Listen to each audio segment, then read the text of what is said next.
ഈ സ്ട്രക്ചറിൻ്റെ താഴെയാണ് ഞാൻ നിൽക്കുന്നത്. സാധാരണ മോണോക്കട്ട് പാനലിന് പുറമെ ബൈഫേഷ്യലുള്ള പ്രത്യേകത എന്താണെന്ന് വെച്ചാൽ നമുക്ക് രണ്ട് സൈഡിലൂടെ അതിൻ്റെ ടോപ്പും നമുക്ക് ജനറേഷൻ തരും, അതുപോലെ ബാക്ക് സൈഡും നമുക്ക് ജനറേഷൻ തരും.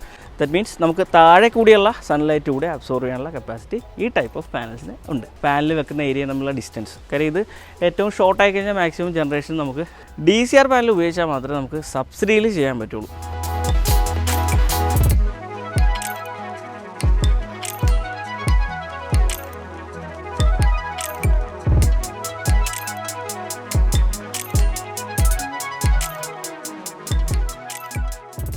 ഹലോ എവരിവൺ, സോളാറിൻ്റെ ഏറ്റവും പുതിയ എപ്പിസോഡിലേക്ക് എല്ലാവർക്കും സ്വാഗതം. ഞങ്ങളിവിടെ നിൽക്കുന്നത് എരമല്ലൂരാണ്. ഇവിടെ ഞങ്ങളൊരു 3 കിലോവാട്ടിൻ്റെ solar on grid power plant ചെയ്യുന്നുണ്ട്. സാധാരണ ചെയ്യുന്ന പോലെയല്ല, ഇതൊരു ലിഫ്റ്റ് സ്ട്രക്ചറിലേക്കാണ് ഈ സിസ്റ്റം ചെയ്തിരിക്കുന്നത്. അപ്പോൾ ഇതിൻ്റെ വിശേഷങ്ങളായിരുന്നു പോകുന്നത്. എല്ലാവർക്കും പുതിയ വീഡിയോയിലേക്ക് സ്വാഗതം.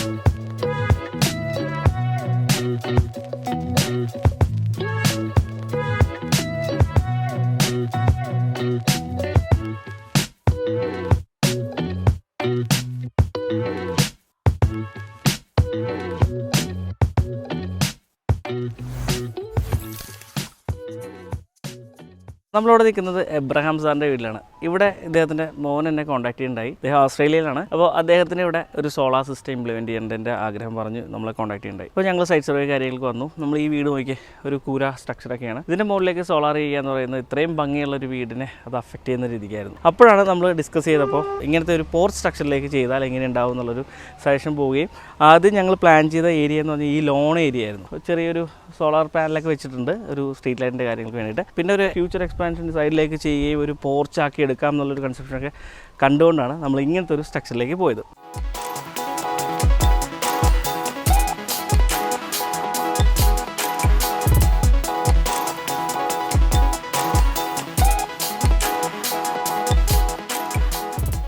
യെസ് ഫ്രണ്ട്സ്, എനിക്ക് നേരെ ബാക്കിൽ കാണാവുന്നതാണ് നമ്മുടെ സിസ്റ്റം വരുന്നത്.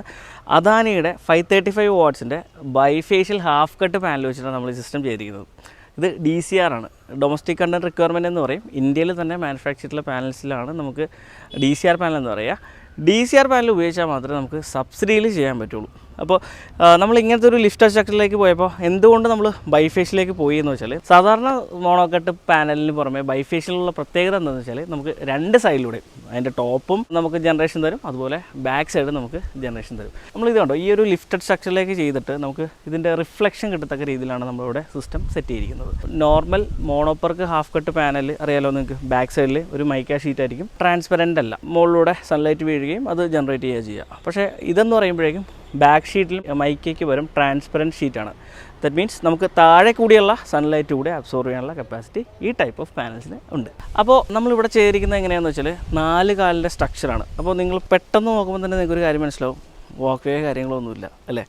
എല്ലാവരും കമൻറ്റ് ചെയ്യും പറഞ്ഞേ ഇതെന്താ വാക്ക് വേ ഇല്ല സിസ്റ്റം ചെയ്തിരിക്കുന്നത്. പക്ഷേ ഇവിടെ ഒരു വാക്ക് വേ ഒക്കെ ചെയ്ത് കഴിഞ്ഞാൽ നമ്മളുടെ ഒരു ഭംഗിയായിട്ട് തോന്നിയിട്ടാണ്. കാര്യം നമുക്ക് ഇവിടെ നിന്ന് കഴിഞ്ഞാൽ ഒരു ലാഡർ ഇട്ട് കഴിഞ്ഞാൽ നമുക്കിത് ക്ലീൻ ചെയ്യാവുന്നേ ഉള്ളൂ. പിന്നെ ഒരു പർട്ടിക്കുലർ വാക്ക് വേയുടെ റിക്വയർമെൻറ്റ് ക്ലയൻറ്റ് സൈഡിൽ നിന്നും പറഞ്ഞില്ല. പിന്നെ ചെയ്യാം, നമുക്കത് ഓരോരുത്തരുടെ ഇഷ്ടമാണ്. ഒരു സോളാർ പാനൽ ചെയ്യുമ്പോൾ നമുക്ക് കൃത്യമായിട്ട് അതിൻ്റെ ആക്സസിബിലിറ്റി ഇതെല്ലാം നമ്മൾ നോക്കണം. പക്ഷേ നമ്മൾ ഏറ്റവും കൂടുതലായിട്ട് നോക്കുന്നത് മാക്സിമം പ്രൊഡക്ഷനും അതിൻ്റെ എസ്തെറ്റിക്കൽ ലുക്കും.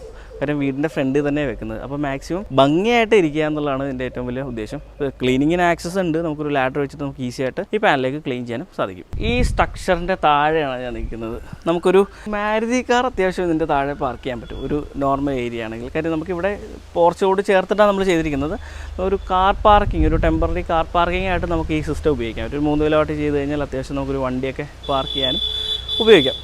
ഞാൻ ഈ വീഡിയോയുടെ മെയിൻ ഉദ്ദേശം ഇത് തന്നെയാണ്. സോളാർ പാനൽ ഒരിക്കലും റൂഫിൽ മാത്രമല്ല, റൂഫിൻ്റെ എസ്തെറ്റിക്കൽ ലുക്കിനെ എഫക്റ്റ് ചെയ്യാതെ ബാക്കി നമുക്ക് എങ്ങനെ ഒരു സ്ട്രക്ചറൊക്കെ ചെയ്ത്, കാര്യം ഇത് മെറ്റൽ സ്ട്രക്ചർ നമുക്ക് എങ്ങനെ വേണമെങ്കിലും നമ്മളുടെ ഇഷ്ടത്തിനനുസരിച്ച് ലിഫ്റ്റ് ചെയ്തിട്ട് നമുക്ക് സ്ട്രക്ചർ ചെയ്തെടുക്കാം. അപ്പോൾ ഏറ്റവും കൂടുതൽ പ്രൈം ഇമ്പോർട്ടൻസ് കൊടുക്കേണ്ടത് എന്താ, നമുക്ക് ഷെയ്ഡ് ഫ്രീ ആയിരിക്കണം ഏരിയ, നല്ല ജനറേഷൻ കിട്ടണം. അതാണ് നമ്മുടെ ഏറ്റവും പ്രൈം ഒബ്ജക്റ്റീവ്. പിന്നെ രണ്ടാമത്തത് നമ്മളുടെ ഇൻവേർട്ടറും പാനൽ വെക്കുന്ന ഏരിയ നമ്മളുടെ ഡിസ്റ്റൻസ്. കാര്യം ഇത് ഏറ്റവും ഷോർട്ട് ആയി കഴിഞ്ഞാൽ മാക്സിമം ജനറേഷൻ നമുക്ക് ഇതിൽ കിട്ടുന്നത്. കാര്യം നമുക്കിപ്പോൾ ഈ സൈഡിലാണെങ്കിൽ പോലും അറൗണ്ട് ഒരു 20 മീറ്ററിൽ താഴെ നമുക്ക് DC ലൈൻ വന്നിട്ടുള്ളൂ. പക്ഷേ ഈ വീടിൻ്റെ മുകളിൽ ചെയ്ത് കഴിഞ്ഞാലോ അറൗണ്ട് ഒരു 35 മീറ്ററിന് മുകളിൽ നമുക്ക് DCയുടെ വയറിങ് ചെയ്യേണ്ടി വരും. അവിടെ ഒബ്വിയസ്ലി ലോസും കാര്യങ്ങളൊക്കെ ഉണ്ടാവും. അപ്പോൾ ഈ സ്ട്രക്ചർ 2 അടിയോളം താഴത്തേക്ക് കുഴിച്ച് കോൺക്രീറ്റ് ചെയ്ത് ലിഫ്റ്റ് ചെയ്തിട്ട് പൊക്കി നിർത്തിയിരിക്കുന്നത്.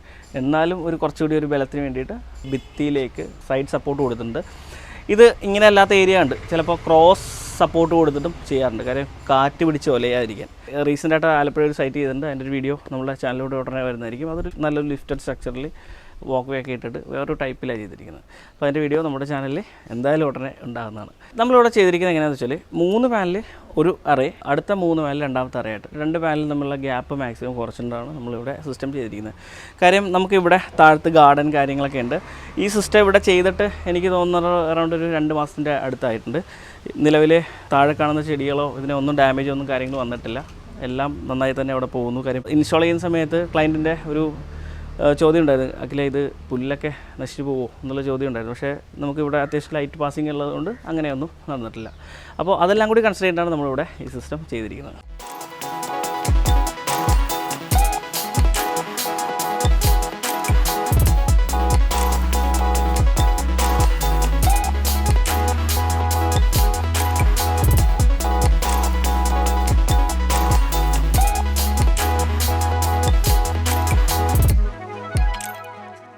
യെസ്, നമ്മളിവിടെ ചെയ്തിരിക്കുന്നത് സോഫാറിൻ്റെ 3.3 kW ഇൻവെർട്ടറാണ്. ഇത് അപ്ഗ്രേഡ് ചെയ്യാവുന്ന ഓപ്ഷൻ കൂടിയുള്ള ഇൻവെർട്ടറാണ്. 4000 വാട്ട് വരെ നമുക്ക് പാനൽ അപ്ഗ്രേഡ് ചെയ്യാൻ പറ്റും ഈ ഇൻവെർട്ടറിൽ. നമുക്കിവിടെ തൊട്ടടുത്ത് പാനൽസിൻ്റെ സ്ട്രക്ചർ ഉണ്ട്, അവിടെ തന്നെ DC ലൈ ചെയ്യുന്നു, ഇൻവെർട്ടറിലേക്ക് കയറുന്നു. സാധാരണ വീഡിയോ ഉള്ള പോലെ AC/DC കമ്പൈനർ ബോക്സ് കാര്യങ്ങളൊക്കെ വെച്ചിട്ടുണ്ട്. ഇവിടെ നേരെ നെറ്റ് മീറ്ററിലേക്ക് ഫീഡ് ചെയ്യുന്നു. അവിടെ നമ്മൾ തൊട്ടടുത്തൊരു ജനറേഷൻ മീറ്ററും കാര്യങ്ങളൊക്കെ വെച്ചിട്ടുണ്ട്. ആ ജനറേഷൻ മീറ്റർ ടോട്ടൽ ജനറേഷനും കാര്യങ്ങളൊക്കെ റെക്കോർഡ് ചെയ്യും. അതിനോട് തൊട്ടനുബന്ധിച്ച് തന്നെ ഒരു MCB നമ്മൾ പ്രൊവൈഡ് ചെയ്യുന്നുണ്ട്. എന്തെങ്കിലും ഒരു any case of any emergency നമുക്ക് സിസ്റ്റം ഓഫ് ചെയ്യുന്നതിന് വേണ്ടിയിട്ടാണ് ആ സിസ്റ്റം കൊടുത്തിരിക്കുന്നത്. ഓക്കെ ഫ്രണ്ട്സ്, അപ്പോൾ ഇന്നത്തെ വീഡിയോയിൽ നമ്മളൊരു 3 kW on grid solar power പ്ലാന്റാണ് കണ്ടത്. ഒരു എലിവേറ്റ് ചെയ്തിട്ടുള്ള സ്ട്രക്ചറാണ്, വീടിൻ്റെ എലിവേഷനിൽ എഫക്റ്റ് ചെയ്യാതെ സ്റ്റാൻഡ് അലോണായിട്ട് മാറി നിൽക്കുന്ന ഒരു ടൈപ്പ് ഓഫ് ഇൻസ്റ്റലേഷൻ നമ്മൾ ഈ വീഡിയോയിലൂടെ കണ്ടത്. അപ്പോൾ ഇതുപോലെ വെറൈറ്റി ഇൻസ്റ്റലേഷൻസ് ഇനിയും നമ്മുടെ ചാനലിലൂടെ വരുന്നതായിരിക്കും. അപ്പോൾ മറ്റൊരു വീഡിയോയിൽ കാണാം. This is Akhil signing off from solar. ഒരു കാര്യം കൂടെ, സോളാർ ഇൻസ്റ്റാൾ ചെയ്യാൻ താല്പര്യമുള്ള നിങ്ങളുടെ ഫ്രണ്ട്സിനെ ഈ വീഡിയോയുടെ താഴെ മെൻഷൻ ചെയ്യാൻ മറക്കരുത്. Thank you.